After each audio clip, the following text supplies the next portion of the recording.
Familia, como la pastora había informado, iniciamos una serie del libro de Malaquías. Yes. Ojo, ¿por qué versículo la gente conoce el libro de Malaquías? Yo creo que por el versículo que más conocemos a Malaquías es por lo de los diezmos. La gente no le interesa Más quizás nada, la gente más quizás no ha nada de leído Malaquías.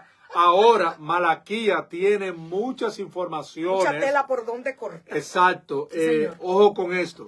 Malaquías escribió 400 años antes de Cristo. Recuerden que hubo un silencio, bendiciones Madeleine, de 400 años desde Malaquías hasta Juan el Bautista. Entonces, ¿qué pasa? Malaquías, ojo con esto, ¿cuál fue el primer mensaje?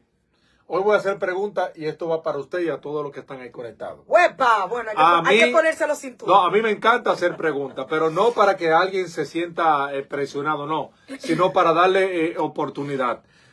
¿Cuál fue el primer mensaje que Juan el Bautista le profesó al pueblo?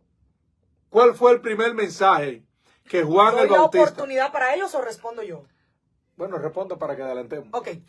Arrepentíos y convertíos para que sean perdonados por Entonces, bendiciones Wendy Aponte. Amada Wendy. Para un poder abrazo. entender lo que Juan el Bautista le estaba diciendo al pueblo, primer lugar, Hay que ir al contexto. hay que ir donde el libro del profeta Malaquías. Sí, señor. Es ahí donde se origina todo aquello que hizo que el pueblo se apartara de Dios. Hasta la llegada de Juan el Bautista. Amén. O hasta el nacimiento del Mesías. Sí, señor. Y vamos a leer algunos versículos porque desde el capítulo 1 en adelante el Señor está hablando de juicio sobre el pueblo, pero en el capítulo 2 específicamente, ¿a quién Dios le está enviando juicio? Vamos a ver, es una pregunta para todos los que nos acompañan. En el capítulo 2, ¿cuál es la figura por la cual el Señor puso su mirada para reprender y para emitir juicio de parte del Señor? Vamos a ver, familia. Bueno, familia, esto está bueno. Recuerde mientras usted va contestando ahí en los comentarios. Recuerde que mientras usted comenta, mientras usted comparte, mientras usted da like, nos ayuda a poder llegar a muchos más a través del estudio bíblico. Anime a su familia, a sus amigos, a sus compañeros de trabajo a que se unan con nosotros a aprender Dice de Juan, la palabra del Señor. al pueblo. Al pueblo, dice Ahora, antes del pueblo, el Señor le habló fuerte a alguien, vamos a decirlo así, a una corriente específica. Lo hablamos la semana pasada. Vamos Por eso a ver. no voy a contestar. Vamos a ver. La semana pasada tratamos Dice de Cristina a Israel. dice la hermana Cristina. Israel fue como el segundo grupo que recibió esos juicios, pero hay alguien en la figura principal por el cual Dios se está refiriendo en el libro de Malaquías. Y a la cuenta de 5, si no hay una respuesta, vamos a responder. Perfecto. 1, 2, vamos a ver si aparece un valiente. 3, A los sacerdotes. ¡A los sacerdotes! Muy bien, Dulce. Gracias, Dulce. Familia, escuche bien. Los sacerdotes, dice Cristina Esaú, no, a los sacerdotes. A los sacerdotes.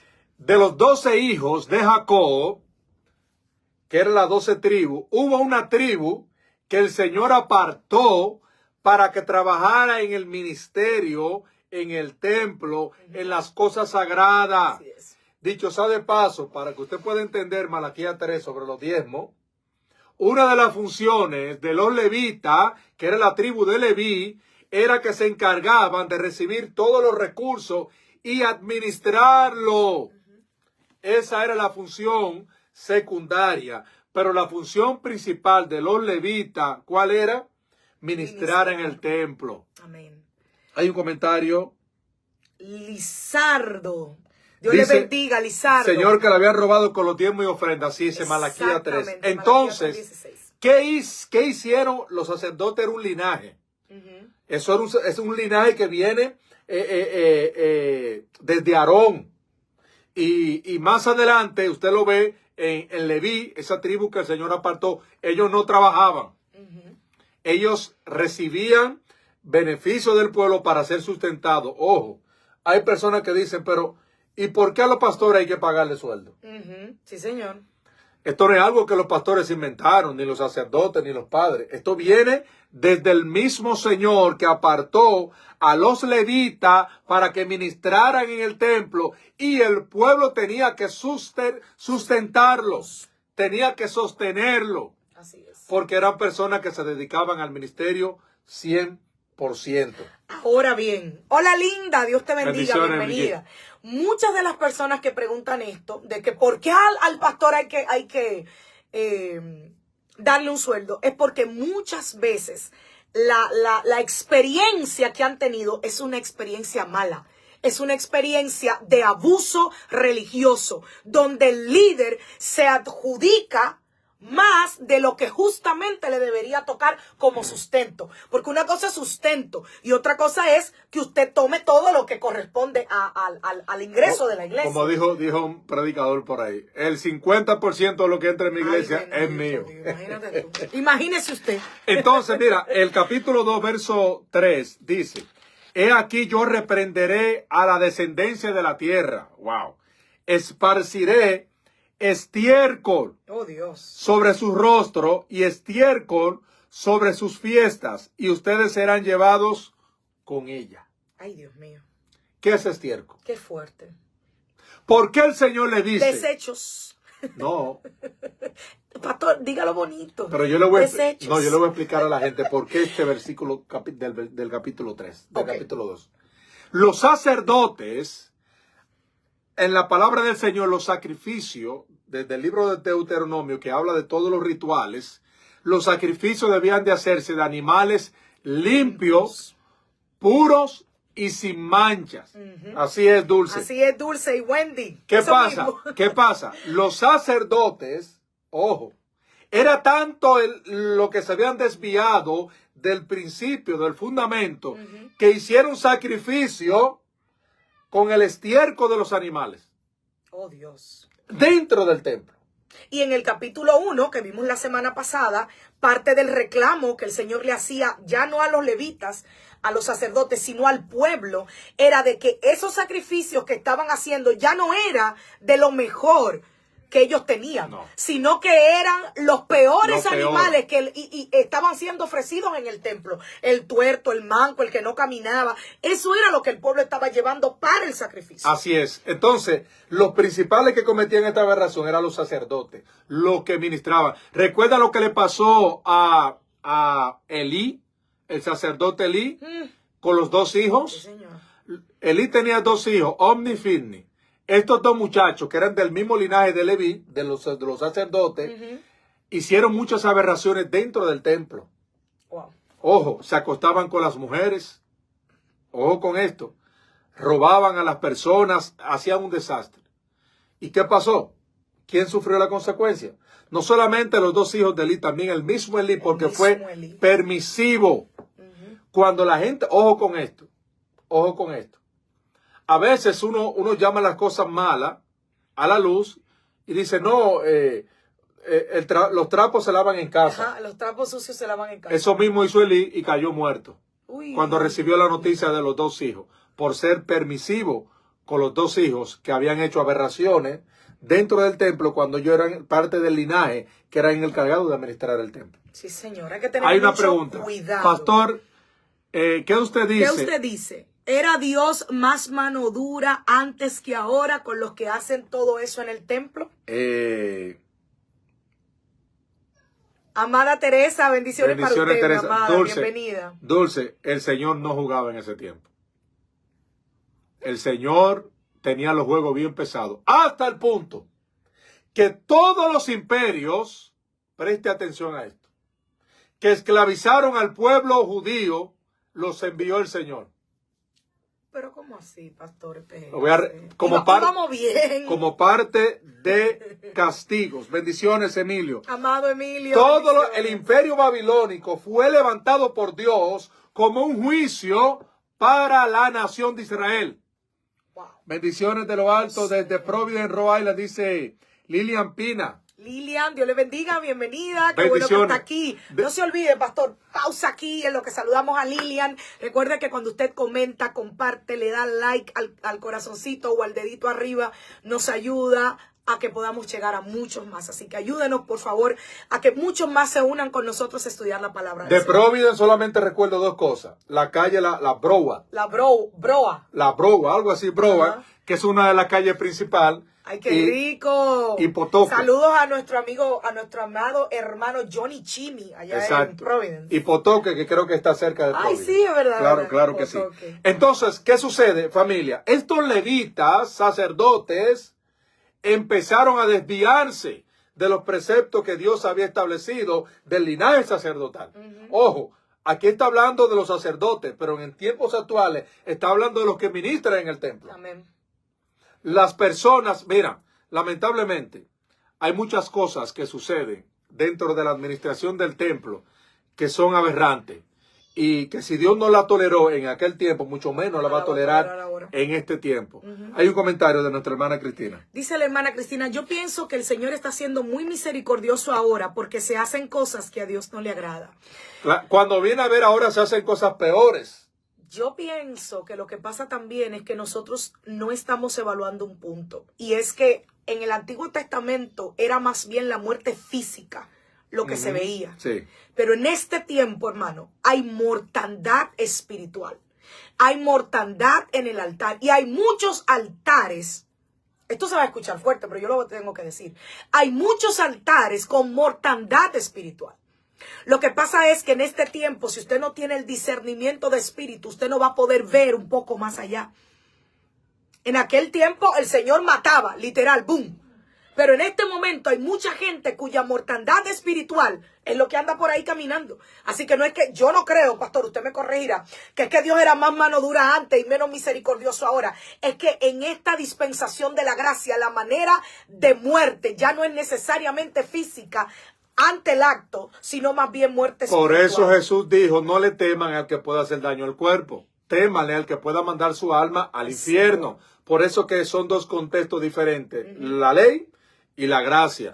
Ahora bien, dice el versículo número 8, pero ustedes se apartaron del camino, han hecho tropezar a muchos en la ley y han pervertido el pacto de Leví, declara Jehová de los ejércitos. Uy, papá. Ojo donde está, ejemplo de los fariseos, tumba. Exacto, gracias Emilio, tumbas blanqueadas. Así es. Jesús le pudo haber dicho ahí mismo a los fariseos, mira tú, tumba blanqueada, te mueres ahora mismo, boom, ya, se acabó. Y terminó con los religiosos. Así es. Entonces, ¿qué pasa? La función principal de los sacerdotes era ministrar en el templo. O sea, todo lo que tiene que ver con sacrificio, la liturgia, todo lo que se hace dentro de la iglesia. Pero también ministrar al pueblo, porque el pueblo venía con los sacrificios, hacer los sacrificios para el perdón de los pecados.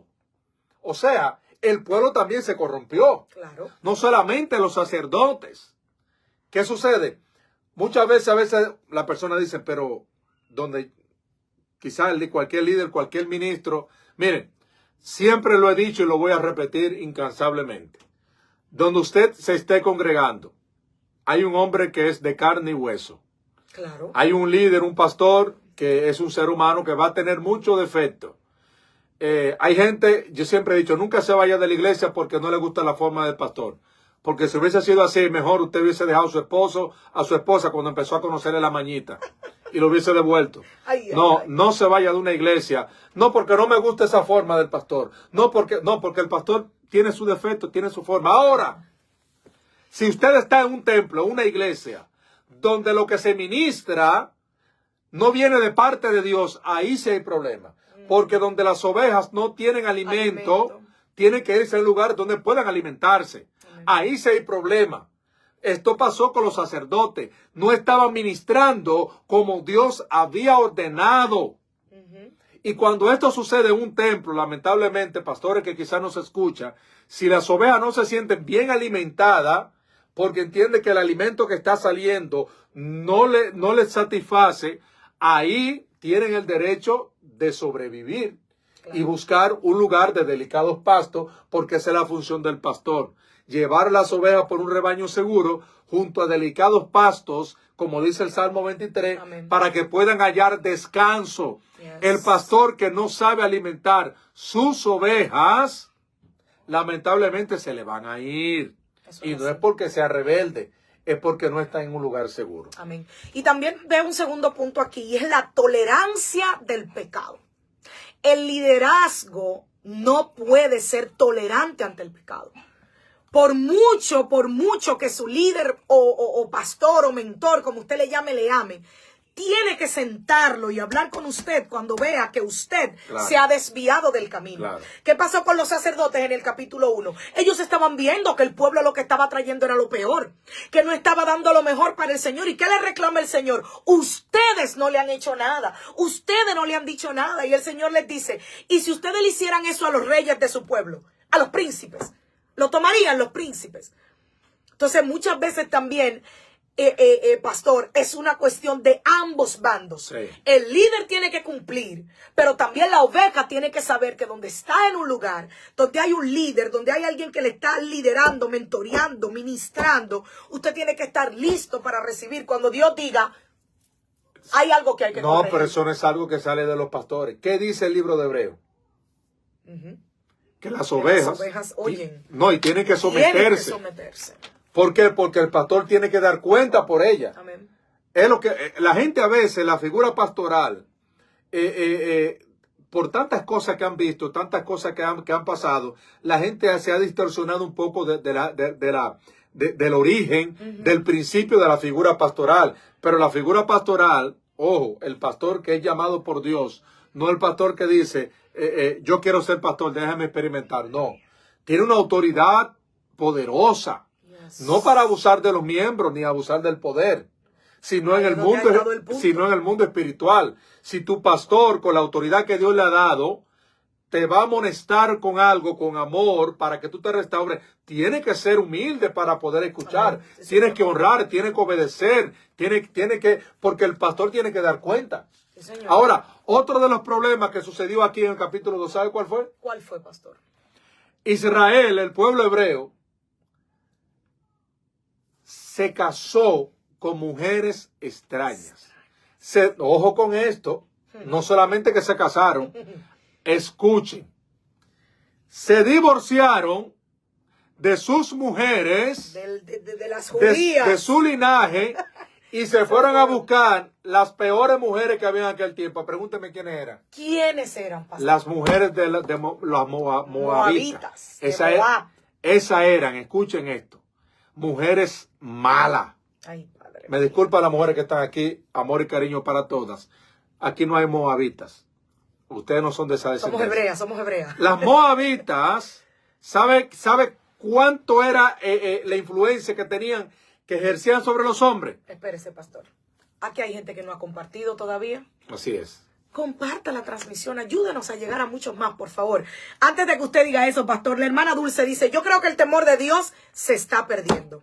Qué tristeza, Dulce. Vale, sí. La hermana Cristina dice, hace rato, Dulce, yo digo que el ser humano está desenfocado de para qué fue creado. Entonces, ¿qué era lo que hacían las moabitas, que las hacía tan malas? no solamente se allegaban a los hombres y procreaban hijos, no solamente eso, sino que por ser una descendencia idólatra, tenían tanta influencia sobre los hombres hebreos que le imponían a los hombres los dioses y las religiones que ellos profesaban. Y el pueblo se olvidó del Señor, se olvidó del templo, se olvidó de todo. ¿Por qué? Por complacer a las moabitas. ¿Qué tenía la moabita que volvieron a los hombres locos? ¿Qué era lo que tenían, yo pastor? No sé. Pero hacían... Eran morenitas, eran no claritas. sé, tenían algo que las judías no tenían. Bueno. O hacían algo que las judías no hacían. Pero las moabitas volvieron locos a los hebreos. De seguro eran igualitas. A tal punto... Pero como lo prohibido llama tanto la atención... Las extranjeras, como tenían quizás más mundo, porque eso pasó con Salomón, que se casó con una extranjera y Salomón terminó idolatrando en el templo. Moisés con Séfora. ¿Qué influencia el otro con tan grande dice, pero Ruth era diferente, así mismo. Así es. ¿Qué influencia tan grande tenían estas mujeres que sometían a los hombres? Increíble. Una Ojo, influencia fuerte. siempre lo he dicho y lo voy a repetir. Las mujeres no gobiernan el mundo porque todavía no han llegado a Marte. Pero vamos a llegar. Pero van a llegar. Antes, a llegar. cuando los hombres digan llegamos a Marte, se van a encontrar un paquetón de mujeres en un salón arreglándose el pelo. No, nosotros tenemos tiempo aquí ya. Haciéndose rolo. Las mujeres no gobiernan el mundo porque no quieren. Haciéndose rolo allí en Marte. Claro. Entonces, ¿qué Y pasa? vendiéndole faja a los extraterrestres. extraterrestres. Entonces, ¿qué pasa? Dice la hermana Wendy, según eran mujeres de muy buen parecer. No tanto Yo por no ahí. creo. No. Pero no. lo que sí tenían era que como era lo prohibido, era algo que no se debería hacer. Obviamente llamaba la atención porque el ser humano siempre ha ido en pos de lo que no debe. Eso es parte de... Dice, buenas noches. Esa es Elizabeth. Eli, Dios te bendiga, mi amor, bienvenida. Jess tiene un comentario. Desde siempre han habido personas que temen a Dios y quienes no. Es por eso que cada uno de nosotros debemos procurar mantener ese temor a Dios, especialmente como cristianos que somos. Exactamente. Claro, exactamente. Siempre vamos a estar en una encrucijada donde Sí. usted va a tener que decidir. O sigo a Dios y honro a Dios con mis acciones, con mi vida, con mis decisiones, o sigo la corriente del mundo y hago lo que me venga en gana. Yo le voy a decir qué tenía la moabita que no tenía las mujeres de Israel. Cuidado. ¿Usted quiere saber? Cuidado lo que usted va a decir, No, pastor. como ajá. Esto es un estudio bíblico, claro. Dice la hermana Cristina, eran falda floja. No, usted quiere saber qué Pero ¿cómo tenía. así falda floja? Usted quiere saber qué tenían las mujeres moabitas que no tenían las hebreas. Dice Dulce, no le dolía la cabeza ni se ponían ropa matapasiones. ¿Qué tenían las mujeres moabitas Ay, qué dulce. que amarraban a los hombres? ¿Qué era lo que tenía? Pero dígame rápido. Que ¿qué era hicieron lo que estos tenía? hombres se divorciaran de sus mujeres y peor aún se olvidaran del Señor. Señores, había que tener algo fuerte. ¿Qué tenían? ¿Qué tenían, pastor? No, la gente no quiere saber. Y si la gente no quiere saber, ¿Usted no quiere saber lo que tenía la moabita? la gente no quiere saber. Deje saber si usted quiere saber qué tenían Diga las ahí, mujeres moabitas. pregunte ahí, ¿qué, pastor? ¿Qué? Póngale ahí. ¿Qué era lo que tenía? Ojo, en estos tiempos hay muchas descendientes de moabitas. ¿Cómo? Oh, sí. ¿Al sol de hoy? Oh, pues, un paquetón. Ay, Dice hermana Placia, sí, yo quiero saber. ay, tú ves Dice que qué, pastor. Dice Linda, que qué, pastor. Dígalo. Miren, voy a empezar con Sansón. Ajá. Hasta Benny quiere saber. Dígalo. No, y quizá la que estén aquí las mujeres también pueden agarrar lo bueno y rechazar lo malo. Pastor, no se Ahí. meta para ahí. Yo estoy tratando de ayudarlo, ¿eh? Sansón, Bueno. Sansón tuvo problemas con una mujer, la filistea, Ujú. Dalila. Dalila. ¿Qué pasa? Dalila y los moabitas son primos hermanos. Esa gente son familia, vecinos. Cercanas. Son cercanas. Ok. Tienen prácticamente la misma corriente. Amada Hay un Damari, comentario. llegaste en un momento justo, Damari. Bienvenida. Un abrazo. Entonces, ¿qué sucede? Sansón, siendo uno de los jueces de Israel, Sansón tenía la oportunidad de poder tener una buena mujer. ¿Qué sucede? ¿Por qué Sansón se involucró tanto con las mujeres filisteas? ¿Por qué, pastor? ¿Por qué Sansón se involucró tanto con las mujeres filisteas? Dalila fue un instrumento que utilizaron los filisteos para llegar hasta el secreto que tenía bien guardado Sansón, donde escondía su fuerza. Sansón era débil con Dalila, ¿Con Dalila o con las mujeres? principalmente con esas filisteas, Ok. porque el problema fueron no solamente Dalila, fueron con algunas filisteas. ¿Qué pasa?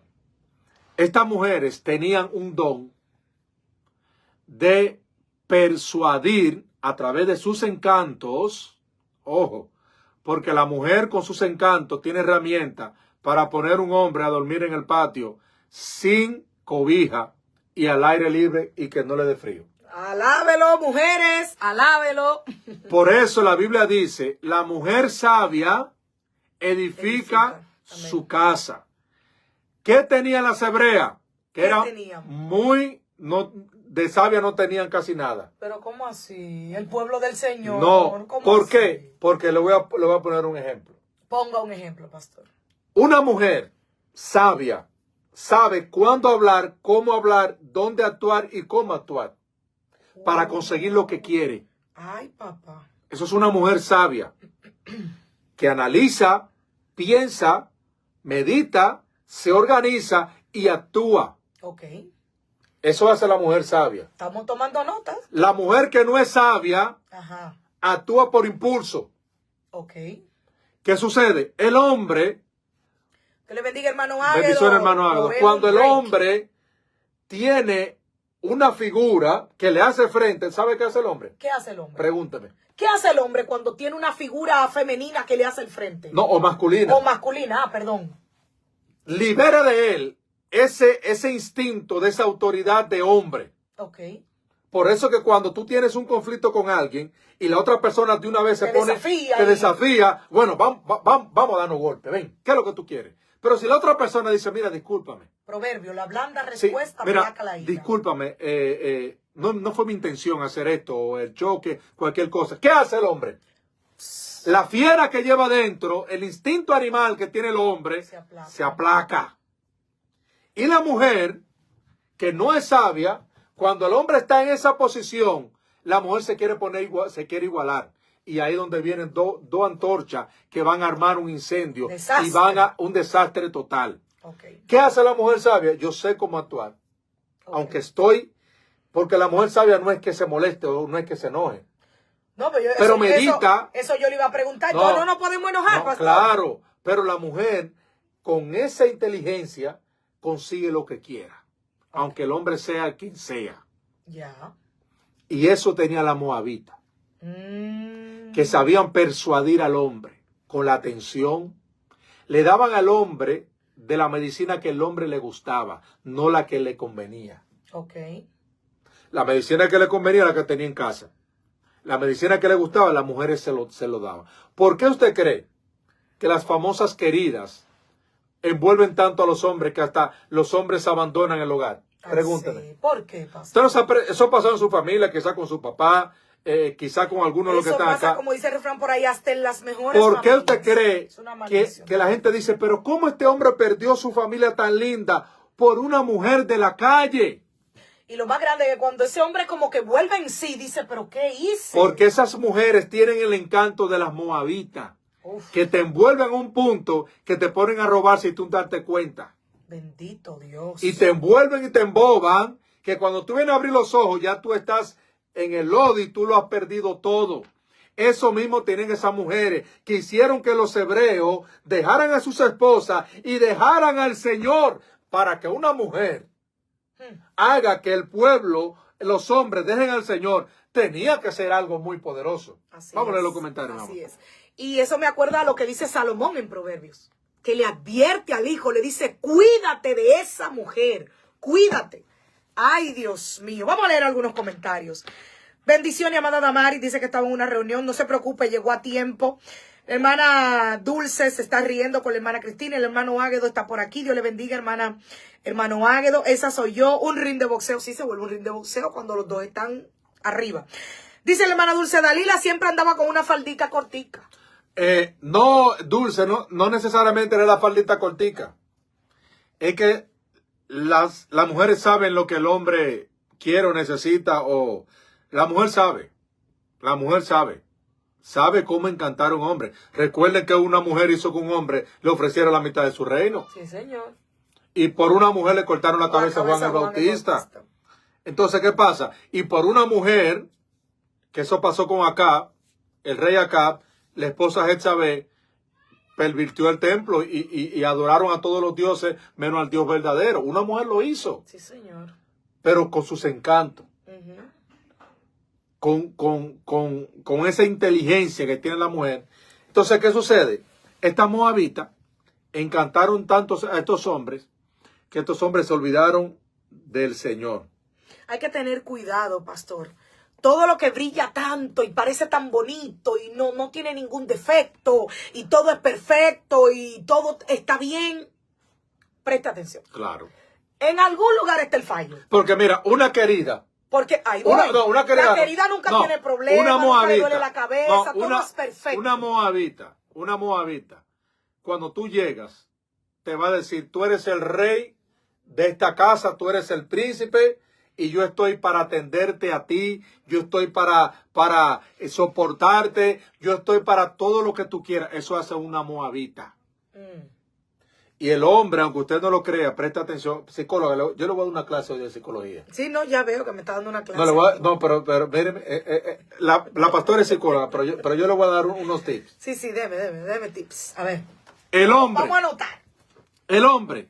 Dicen que la mujer es el sexo débil, que la mujer necesita esa atención, que la ay, mi amor. No, eso sí. No, ¿me va a dejar terminar?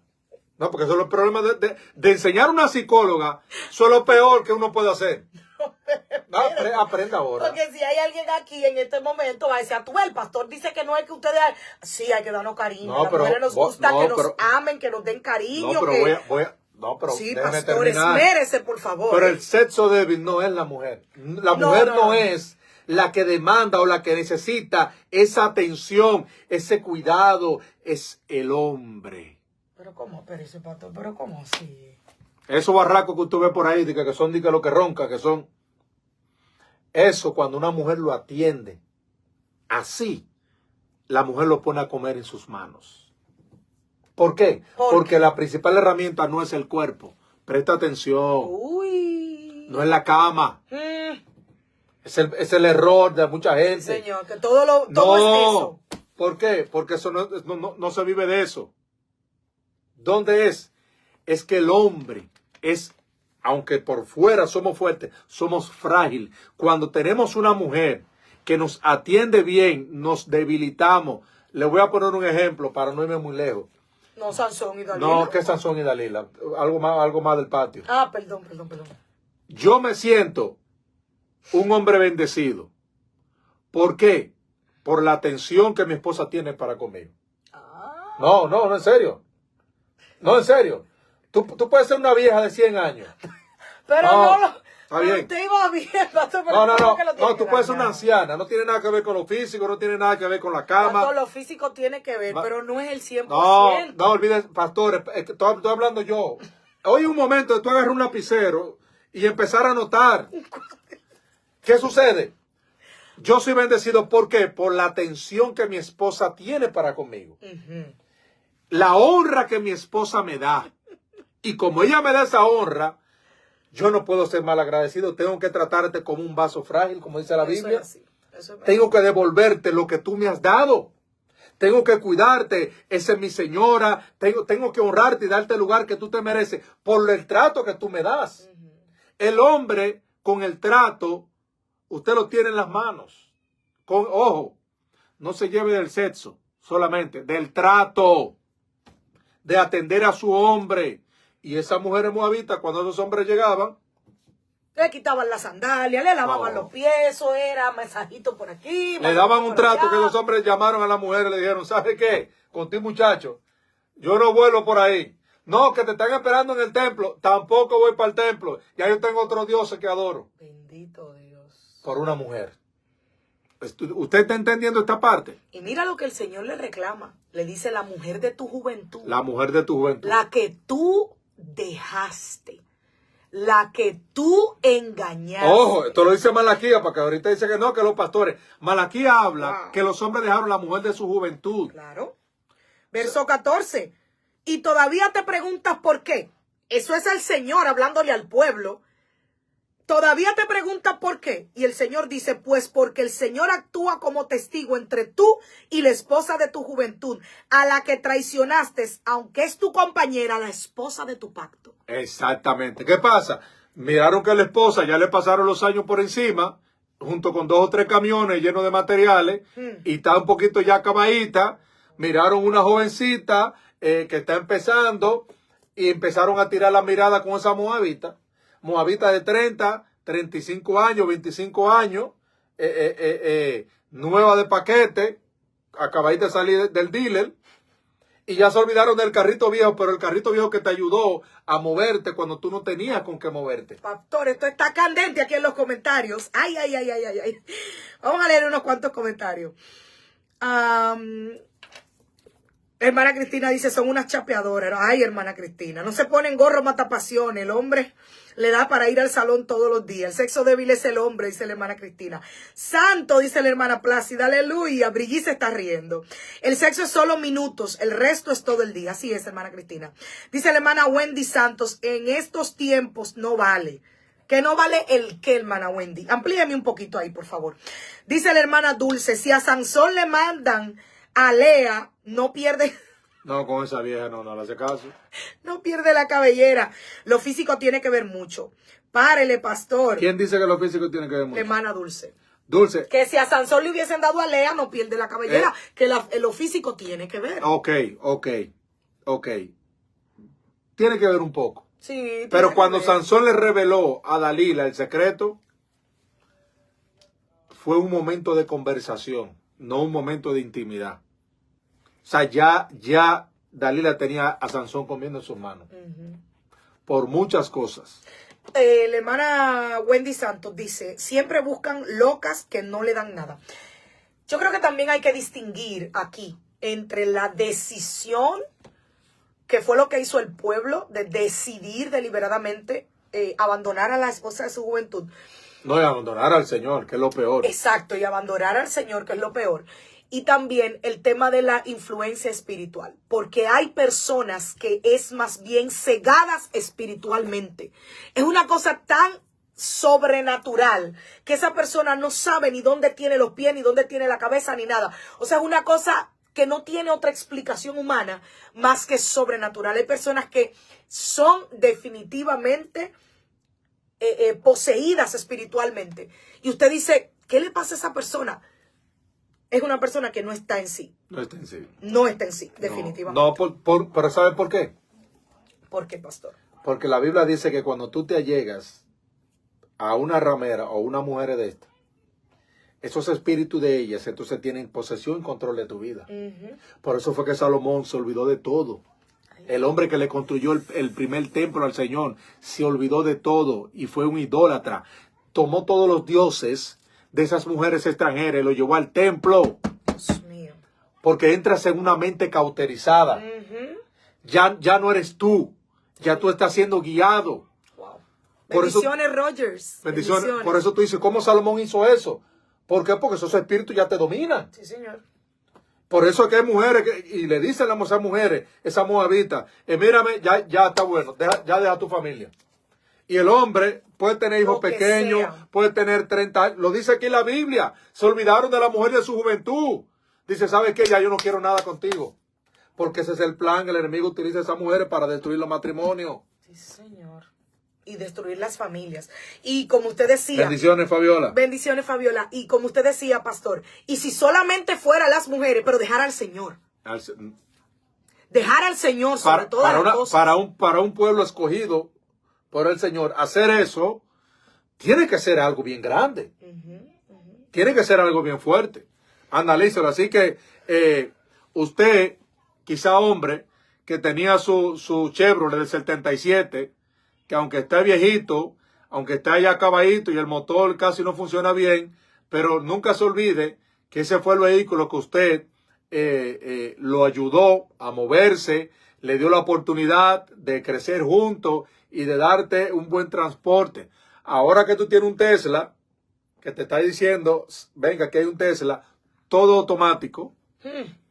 Aquí tú no tienes que estar, que se me quedó el carro, que se me dañó el mofle. No, todo es eléctrico. Y si quieres dormirte, manejando, conduciendo, te duerme. ¿Qué hace el hombre? Yo me voy para el Tesla.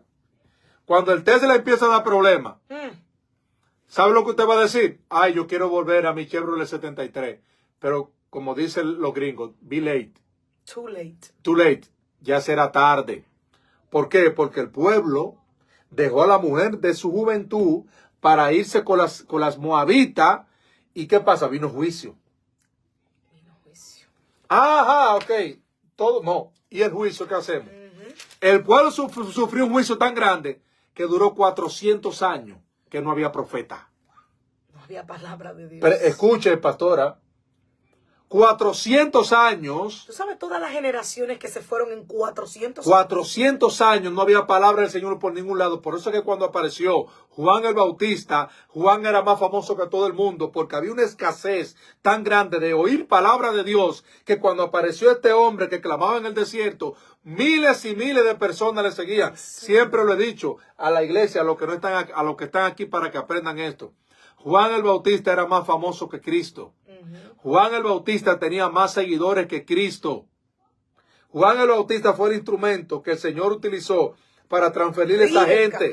Abrir el camino de transferirle, como había 400 años de silencio, y yo acaparé multitudes de personas. Miren, ese es el Cordero de Dios, el que quita el pecado de la humanidad. Amén. Seguidle a Él. Por eso que cuando Cristo fue bautizado, se escuchó una voz del cielo que decía, este es mi Hijo amado, escúchenlo a Él. Sí, Señor. Sí, mi Juan vino a preparar el lugar. Amén. Por toda la consecuencia del castigo. Bendiciones, Rachel. Toda la consecuencia del castigo que duró 400 años sin escuchar palabra de Dios. Qué tristeza ver cómo el pecado de una generación marca 6, 7, 8 generaciones que siguen. Presta atención a lo que estamos hablando. Bienvenidos a los que se conectaron. Gracias por estar aquí. Comente, pregunte, comparta, dé like y ayúdenos a que muchos más se unan. Cómo el pecado que yo hago hoy, cómo las decisiones que yo tomo hoy afectan a mis generaciones. Porque esos hombres que dejaron a sus esposas, que dejaron al Señor sobre todas las cosas y que se fueron tras dioses ajenos, probablemente nunca imaginaron la repercusión que tendría ese pecado en sus generaciones. Claro. Así que hay que tener cuidado las decisiones que nosotros tomamos aquí y ahora. Tenga cuidado las decisiones que usted está tomando como esposo, como esposa, como hijo, como papá, como mamá, como líder. Porque las decisiones que usted está tomando hoy afectan a sus futuras generaciones. Claro que sí. Yo le pregunto a usted, mamá, ¿qué están aprendiendo sus hijos? A usted, papá, ¿qué están viendo sus hijos en usted? ¿Qué están viendo? ¿Cómo trata usted a su esposa? Oh, no, yo llevo a mis hijos todos los domingos a la iglesia. Somos una familia cristiana, damos diezmos, damos ofrendas, servimos. Sí, pero ¿cuál es el trato suyo con su esposa? ¿Cuál es el trato de esa esposa con ese esposo? ¿Qué pasa cuando esas puertas se cierran? ¿Cuáles son las decisiones que se toman allí? Porque, pastor, nuestros actos gritan más fuerte que nuestras palabras. Yo puedo andar el día entero gritando Biblia en mi casa y versículo bíblico y tenerlo pegado en todo lugar, pero si al momento de yo tomar decisiones diarias, la palabra de Dios no me guía, si al momento de yo tomar decisiones diarias, el Señor no es mi Señor, eso puede afectar mis generaciones. Así es, familia. Y esto, ya en los siguientes capítulos, el capítulo 3 que corresponde a la próxima semana, aquí el famoso capítulo 3, verso 10. Aquí yo creo que vamos a durar dos miércoles en el capítulo 3. Si usted no le gusta, porque yo sé que hay gente que no le gusta que hablen de diezmo, de ofrenda, no se conecte la próxima. Claro, hay una pregunta, vamos a responder esta pregunta antes de despedir la transmisión. Gracias por los globos, no sabemos ni cómo se envían. Hay una pregunta gracias. Antes de despedir la transmisión. Dice nuestra hermana Damaris, pastor, una pregunta, no es del tema, pero ¿por qué no se habla de la vida de Jesús después de los 15 años y hasta los 30? Qué buena pregunta. No, Damaris. Y no solamente los 15 años. Jesús se conoce cuando nació. Ahí habla del nacimiento. Después del nacimiento hubo un silencio de 12 años. Sí, señor. Volvió a hablar de Jesús a los 12 años. Cuando se le pierde a María y a José. Y de los 12 años dio un brinco hasta los 30. Oye, 30. Fueron saltos largos. Ahora, ¿qué sucede? La parte esencial de lo que en realidad el mundo necesitaba era los 3, el tiempo de Cristo, del ministerio de Cristo, lo que le llaman la pasión de Cristo, los 3 años de ministerio. Porque es ahí donde se activó la función del plan de salvación en materia. Amén. Porque ya el plan estaba organizado, pero en acción. Es ahí. Entonces es ahí donde la Biblia hace énfasis. Pero hay muchos libros apócrifos que no están en el canon bíblico, pero hay muchos libros apócrifos que hablan de la adolescencia y de la niñez de Cristo. Jesús.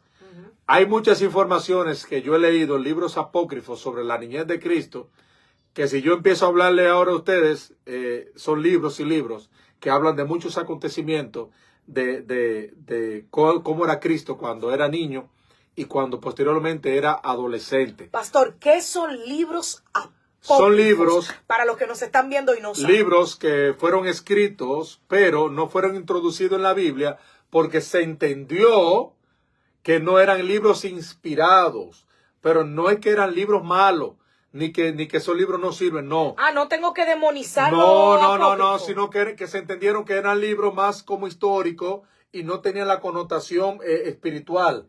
Por eso que cuando se hizo el canon bíblico de establecer cuáles eran los libros que iban a estar en la Biblia, muchos libros no fueron seleccionados. Pero no era porque eran malos, ni eran diabólicos, ni estaban en contra del Señor, sino porque eran libros que entendieron que no eran inspirados. ¿Sabe cuántos libros apócrifos hay? 100. Así es, así mismo es. Selah tiene una pregunta. ¿Cómo si yo soy nueva criatura y si el Señor echó nuestros pecados al fondo del mar, jamás se acuerda? ¿Cómo una persona va a arrastrar las maldiciones si el Señor nos hizo libres? No lo entiendo. New Jersey, God bless y muy buen mensaje. Pregunto, no contiendo. Dios te bendiga, Selah, bienvenido bienvenida. Muy Gracias buena por tu pregunta. Muy buena pregunta. Una cosa es que Dios te pueda perdonar de tus pecados. Y otra cosa es que la persona sea un practicante del pecado. Porque cuando Cristo perdonó a la mujer adúltera, le dijo algo.